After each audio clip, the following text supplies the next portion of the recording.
Working Love de Olivia Sonway, lu par l'auteur. Une production Temporel Studio. Chapitre 1. Après s'être garée dans le parking de son entreprise spécialisée dans le composite, Jessica Mlinowski marcha jusqu'à l'entrée où elle salua les quelques ouvriers qui prenaient leur café devant la machine. Comme à chaque fois, elle répondit poliment, malgré quelques regards insistants sur sa personne. Il fallait dire que se pointer en jupe-crayon, chemisier blanc presque transparent et talons aiguilles n'était pas très judicieux. Mais Jessica en faisait toujours des tonnes.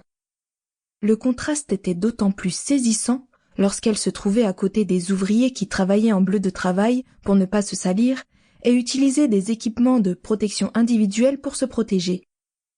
Certes, ses collègues bureaucrates s'habillaient aussi en tailleur, mais Jessica faisait toujours son maximum pour être au top, aussi bien dans son apparence que dans son travail.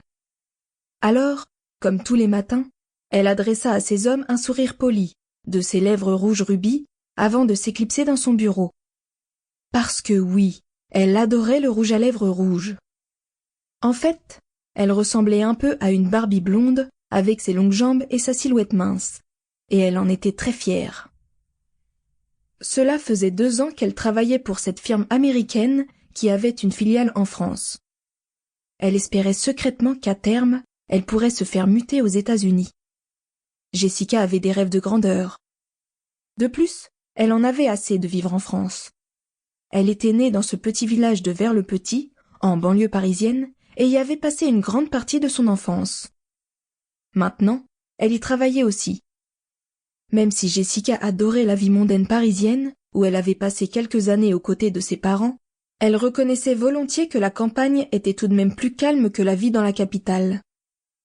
Ici, personne n'était aussi pressé et les bouchons étaient moindres. Son père avait bien réussi dans sa carrière et sa famille était devenue assez aisée, ce qui expliquait son comportement parfois un peu snob. Depuis le début, Jessica travaillait avec acharnement, vérifiant toujours ses chiffres plusieurs fois. Elle avait un poste important puisqu'elle était statisticienne et tenait un tableau de bord très pointu sur les pertes et profits de l'entreprise. C'était elle qui donnait la tendance de la société. Si celle-ci était en progrès, ou au contraire, en baisse de productivité. Suite à ces analyses, la direction mettait en place des plans d'action pour être en constante amélioration continue.